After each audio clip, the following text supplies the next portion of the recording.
बिस्मिल्लाहिर्रहमानिर्रहीम। I am Nasir Ilyas, government degree Karachi, lecturer in physics. आज का ये हमारा जो लेक्चर है, ये तीसरा लेक्चर है। यूट्यूब चैनल के हवाले से मेरा तीसरा लेक्चर होगा, लेकिन फर्स्ट ईयर के लेक्चर की अगर बात की जाए तो फर्स्ट ईयर के हवाले से मेरा दूसरा लेक्चर है। इससे पहले फर्स्ट ईयर वालों को से के साथ हमने डिस्कस किया था चैप्टर नंबर 10 के एमसीक्यूज।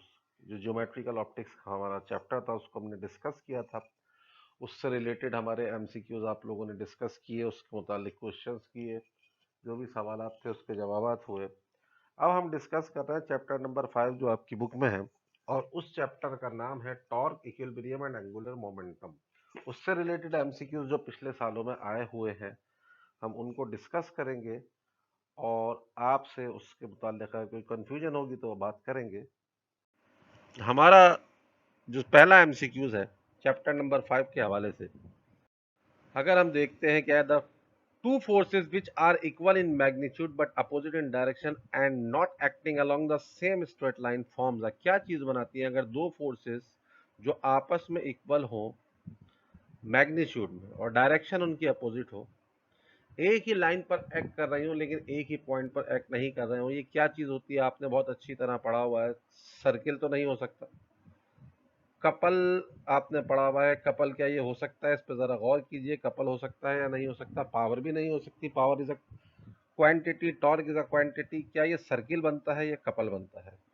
तो हमने कपल एक पढ़ा हुआ है कि कपल ऑफ अ फोर्स की डेफिनेशन आपके पास क्या है कि जब when two forces of equal magnitude acting in opposite direction but not along a same line of action forms a couple. तो इसके राइट आंसर हमारे पास होगा कपल। तो राइट आंसर हमारे पास है कपल।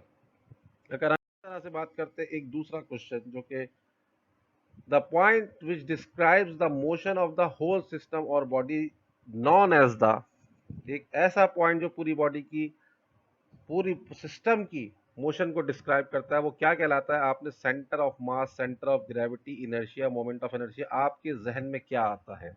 क्या ये सेंटर ऑफ ग्रेविटी हो सकता है? क्या ये सेंटर ऑफ मास हो सकता है? क्या ये इनर्शिया हो सकता है? क्या हम कह सकते हैं कि मोमेंट ऑफ इनर्शिया है? अगर आप इस पे गौर करें तो आपने सेंटर ऑफ मास की डेफिनेशन पढ़ी हुई है। सेंटर ऑफ मास क्या होता है? ये एक ऐसा पॉइंट होता है जो डिस्क्राइब करता है motion of the whole body.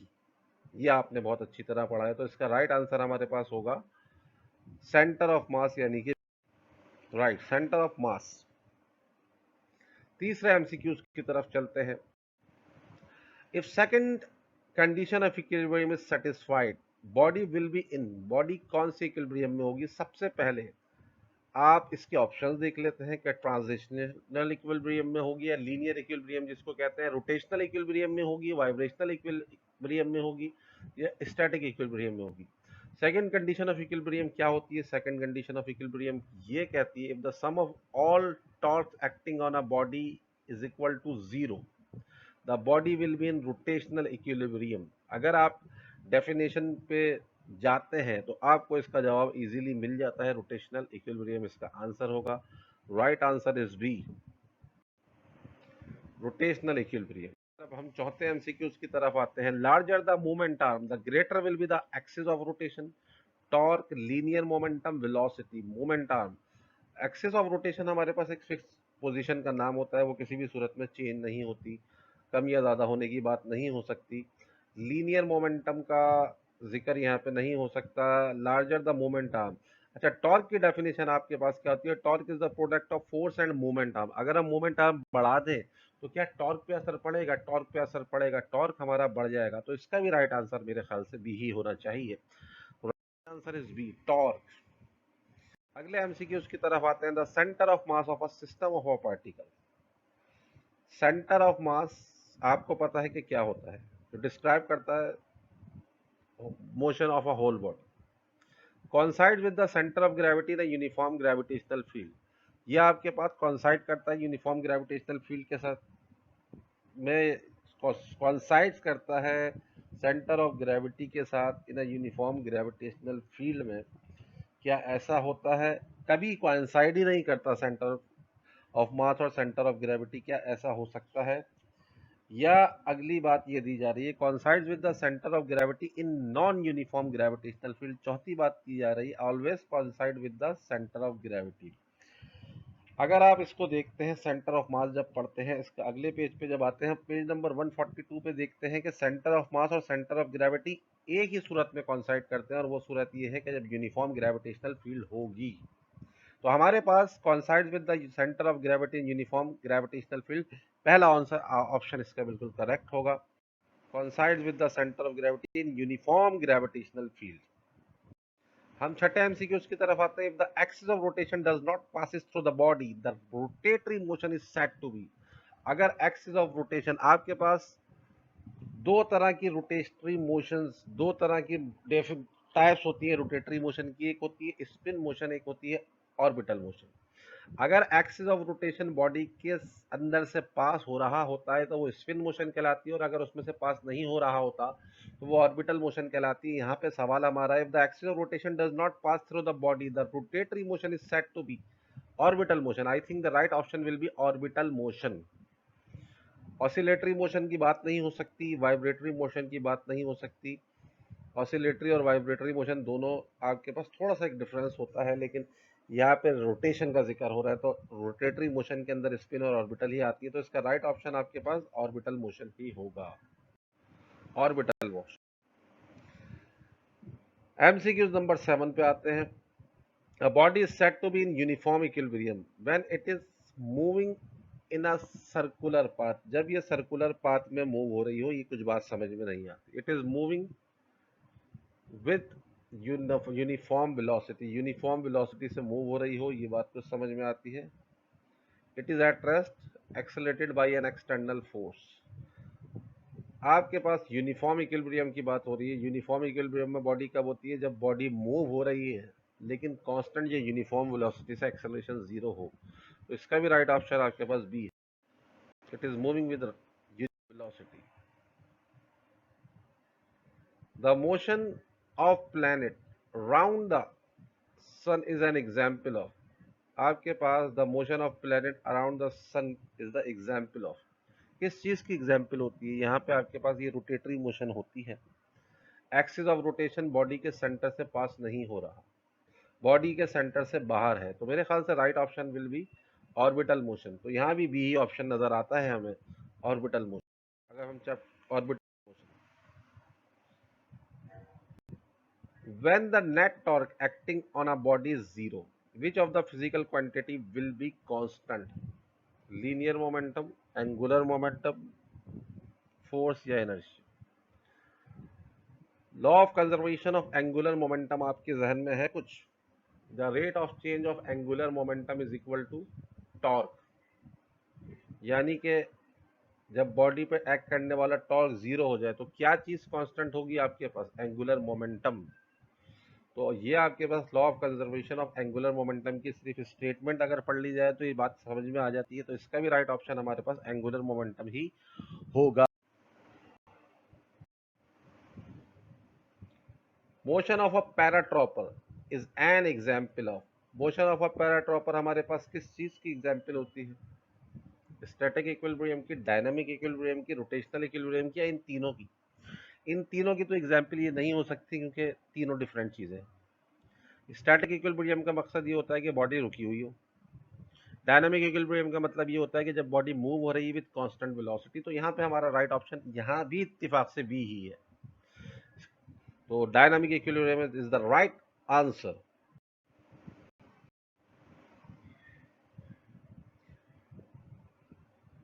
In the system international the unit of torque. Torque के यूनिट क्या होते हैं? टॉर्क का हमारे पास फार्मूला होता है torque is equal to F into D.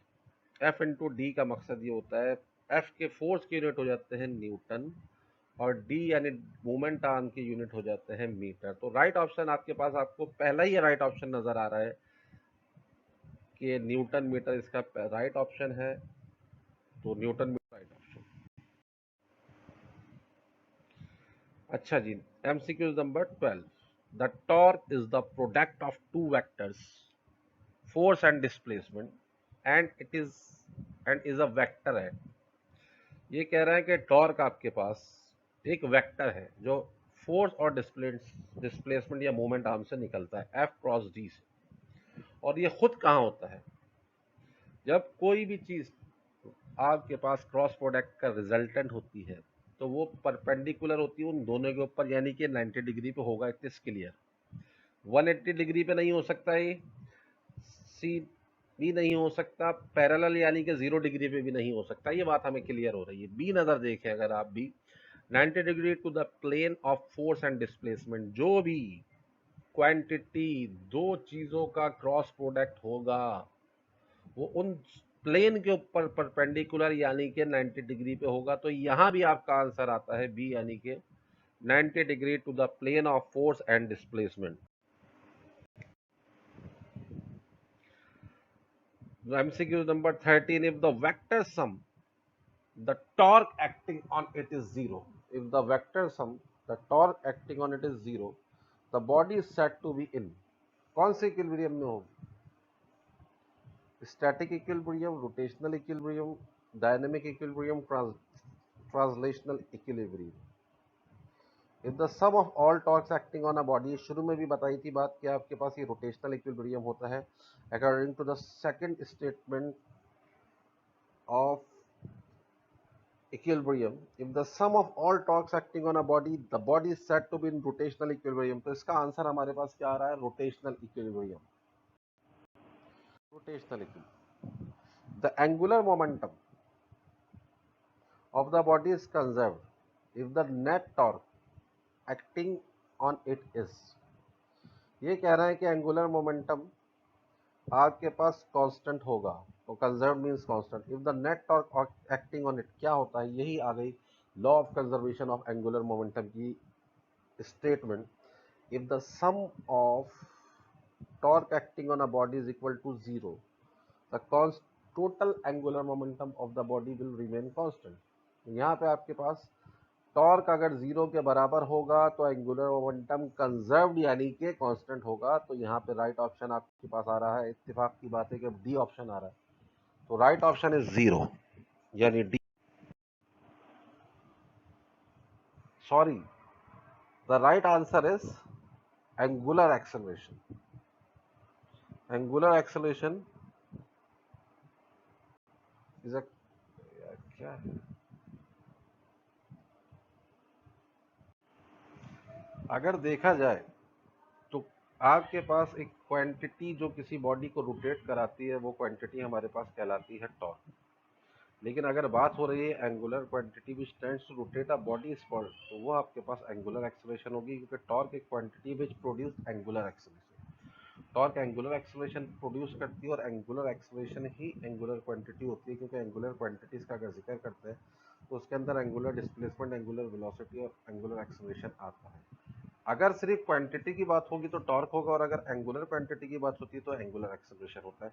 यहाँ पे राइट ऑप्शन वैसे तो मेरा ख्याल था टॉर्क होना चाहिए था, लेकिन हमें एंगुलर एक्सेलरेशन नजर आ रहा है, जो कि मैंने सोचा तो angular acceleration. Two forces which can form a couple, दो फोर्सेज जो कि कपल फॉर्म करती है, क्या एक दूसरे पर परपेंडिकुलर होंगी? नहीं हो सकती, क्योंकि एक दूसरे के अपोजिट डायरेक्शन में होती हैं, यानी कि एंटी पैरेलल होती है। Can replace by a single force, क्या इनको दोनों को हम रिप्लेस करा सकते हैं? सिंगल फोर्स के एक पॉइंट पर एक्ट नहीं करती, इसलिए हम इसको सिंगल फोर्स से रिप्लेस नहीं करा सकते। अच्छा, डी को पहले देख लेते हैं। एक दूसरे को कैंसिल भी नहीं कर सकती, क्योंकि एक पॉइंट पर एक्ट नहीं कर रही। Can not replace by a single force, ये सिंगल फोर्स से रिप्लेस हो ही नहीं सकती, तो इसका राइट ऑप्शन हमारे पास होगा C, can not replace by a joule second. Joule second इसका राइट ऑप्शन होगा, राइट ऑप्शन है जूल सेकंड। इसका राइट ऑप्शन है जूल सेकंड। आप चाहे तो बुक में देख लीजिएगा, बुक में इसका पेज नंबर अगर आप देखना चाहें तो इसका पेज नंबर होगा, अभी हम देख लेते हैं कि इसका पेज नंबर होगा 158। ये हमारे पास दिया जा रहा है कि जूल सेकंड इसका किस तरह से होगा। ठीक है जी, अगर आप इसका फार्मूला देखें तो एल बराबर होता है MVR, यानी केजी मीटर पर second multiply by second. kg metre square पर सेकंड, kg मीटर स्क्वायर पर सेकंड में हम ये करते हैं कि kg मीटर पर सेकंड स्क्वायर करके इसको हम सेकंड से मल्टीप्लाई, तो अगर आप इसको देखेंगे कन्वर्ट करेंगे तो जूल सेकंड ही होगा, न्यूटन सेकंड अगर ये दिया जाता है तो इसका आंसर जूल सेकंड है। आई एम श्योर आप पेज नंबर की देख सकते हैं। The line about which the body rotates, एक ऐसी लाइन जिसके अराउंड बॉडी रोटेट करती है उसको क्या नाम दिया जाता है? Origin, axis of rotation, normal या एक्सिस ऑफ रेवोल्यूशन। तो axis of rotation it is a point where the whole body rotates around it and this point does not rotate, ये पॉइंट रोटेट नहीं होता, इसके अराउंड पूरी body rotate होती है। ठीक है जी, अच्छा जी, right answer is axis of rotation. The physical quantities which produce angular acceleration is called, physical quantity which produce angular acceleration ये कहलाती है हमारे पास टॉर्क। टॉर्क एक ऐसी क्वांटिटी होती है जो एंगुलर एक्सेलरेशन पर प्रोड्यूस करती है। Torque is a quantity which produce angular acceleration. ठीक है जी, टॉर्क नंबर ए दिया जा रहा है, सेंट्रीपिटल फोर्स नहीं होती, टॉर्क हमारे पास क्वांटिटी होती है, इसका हमारे पास राइट ऑप्शन है torque. Turning effect of a force is called, ये भी क्लियर अगर आप डेफिनेशन देखते हैं टॉर्क की जो डेफिनेशन है, तो टॉर्क की डेफिनेशन के हिसाब से torque is a quantity which produce turning effect और produce angular acceleration. Correct, torque हो गया। Moment of inertia I is equal to, moment of inertia I किसके बराबर होता है? आई, मोमेंट ऑफ इनर्शिया आपके पास क्या होता है? Mass distribution over the space, mass distribution over the space, ये बराबर होता है आई ओमेगा या एम आर स्क्वायर के बराबर होता है। एम आर स्क्वायर इसका राइट ऑप्शन होगा, M R square. The rate of change of angular momentum, it is the definition. According to the definition of law of conservation of angular momentum, rate of change of angular momentum is equal to torque. So the right option will be B. The dimension of torque, torque की dimensions क्या होगी? Torque की dimension मालूम करने के लिए सबसे पहले हम कहेंगे टॉर्क का फार्मूला लिखकर जहन में लाएंगे। टॉर्क बराबर होता है एफ इंटू डी, फिर एफ की जगह हम एम ए लिखेंगे, एम ए और डी, ये तीन क्वांटिटी हो गई, मास ए एक्सेलरेशन डी मोमेंटम या डिस्प्लेसमेंट। फिर हमने मास की यूनिट लिखी के जी, एक्सेलरेशन के लिखे मीटर पर सेकंड स्क्वायर, डिस्प्लेसमेंट के लिखे मीटर, तो के जी मीटर स्क्वायर पर सेकंड स्क्वायर यानी M L square T minus two. तो यहाँ भी इसका बी ऑप्शन नजर आता है हमें, स्क्वायर टी माइनस टू का। हम बात कर रहे हैं 25th MCQ, the angular momentum of a particle changes from 0 to 720 joule second in 4 second. 4 second के अंदर ये 0 से 720 जूल सेकंड तक जाती है इसकी वैल्यू, यानी रेट ऑफ डेल एल किसके बराबर हो गया? 720। टाइम कितना हो गया? डेल टी किसके बराबर हो गया? 4। तो torque is equal to del L upon del T. Del L की जगह 720 रखा और डेल टी की जगह 4 रखा। 720 को जब आप 4 से डिवाइड कराते हैं तो आपके पास 180 आंसर आता है। तो टॉर्क किसके बराबर हो गया? 180 जूल सेकंड, 180 जूल सेकंड। ठीक है जी, टॉर्क आपके पास आ रहा है 180 जूल सेकंड। टॉर्क की यूनिट भी यहाँ पे इन्होंने गलत दिए हुए हैं। टॉर्क की यूनिट होते हैं न्यूटन मीटर और एंगुलर मोमेंटम के यूनिट होते हैं जूल।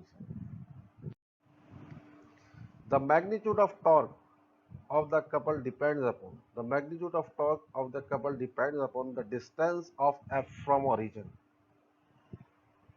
क्या the magnitude of torque of the couple depends upon the distance of force from origin? Torque के अंदर आपके पास कपल ड्यू टू टॉर्क के पास दो फोर्सेज होती हैं, दोनों इक्वल होती हैं, अपोजिट होती है, एक एफ होती है, एक माइनस एफ होती है। द डिस्टेंस ऑफ एफ पे डिपेंड नहीं कर सकती, the distance of minus F पे डिपेंड नहीं कर सकती, इनके रेशियो पे डिस्टेंस नहीं कर सकती, दोनों के दरमियान डिस्टेंस पर डिपेंड कर सकती है, the distance between F and minus F. Right option will, correct answer is the distance between F and according to the law of conservation of angular momentum, in order to increase the number of rotations in a rotating body, the moment of inertia should be law of conservation of angular momentum आपके पास क्या कहता है? Law of conservation of angular momentum ये कहता है कि अगर body equilibrium में है, यानी कि बॉडी के ऊपर एक्ट करने वाला टॉर्क जीरो के बराबर है, तो उसका एंगुलर मोमेंटम कांस्टेंट है। एंगुलर मोमेंटम का फार्मूला आपको पास पता है, L is equal to I omega. आपने एक फार्मूला पढ़ा होगा। आई होता है मोमेंट ऑफ इनर्शिया और ओमेगा होता है angular velocity. Angular velocity L is equal to I omega. In order to increase the number of rotation, अगर आप ओमेगा बढ़ाना चाहते हैं तो आई को क्या करेंगे, जबकि L कांस्टेंट रहेगा, तो आपके पास the moment of inertia should decreases. तो आंसर इसका बी होना चाहिए। Torque is also called, torque को कहा जाता है movement of force, not movement of inertia, not movement arm, not momentum. Momentum is something different. Torque is the movement of inertia, force. Torque is the movement of force. Right option is movement of force. The direction of torque and angular momentum is determined by the, कौन से law से आपने देखा था? Law of sine से नहीं मालूम होते। लॉ ऑफ साइन आपके पास एक डिफरेंट होता है, लॉ ऑफ कोसाइन एक डिफरेंट होता है, राइट हैंड रूल से आप मालूम करते हैं। जब भी आप दो चीजों के क्रॉस प्रोडक्ट के डायरेक्शन मालूम करते हैं जो कि परपेंडिकुलर होती है प्लेन के ऊपर, वो राइट हैंड रूल से मालूम करते हैं। So right hand rule is the right, balance करती है एयर फ्रिक्शन के जरिए, यही आपके पास ऑप्शन होता है। ठीक है। Gravitational force is balance by his weight. Gravitational force और वेट की डायरेक्शन दोनों की एक ही होती है, तो ये बैलेंस तो नहीं हो सकती बात। Gravitational force is balance by air friction. Air friction आपके पास बहुत एक पावर में आ रही होती है ग्रेविटेशनल, तो पैराशूट ये काम करता है कि ग्रेविटेशनल फोर्स और एयर फ्रिक्शन को बैलेंस करवाता है और एक्सेलरेशन इसका जीरो हो जाता है। तो ये हमारे पास इसका फ्रिक्शन वाला सही है। तो आप लोगों ने यहाँ पे एक दो एमसीक्यूज में कुछ गलतियां हैं बनाने वालों ने, क्योंकि ये वक्त की कमी के बायस मैं ये नहीं बना सका था, मैंने अपने असिस्टेंट से ये बनवाया था।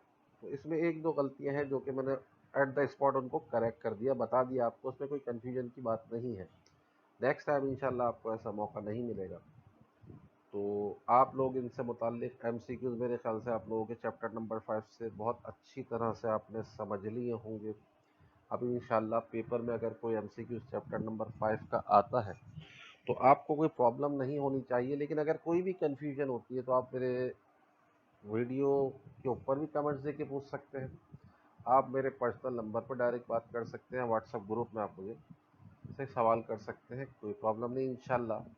अब आप लोग मुझे व्हाट्सएप पे ही या ग्रुप में ही बताएंगे या इसी वीडियो के नीचे आप कमेंट देंगे कि किस चैप्टर के एमसीक्यूज हमें करने हैं। बहुत शुक्रिया आप लोगों का। अगला लेक्चर के लिए फिर हम बहुत जल्दी, अगला लेक्चर यूट्यूब पर आएगा।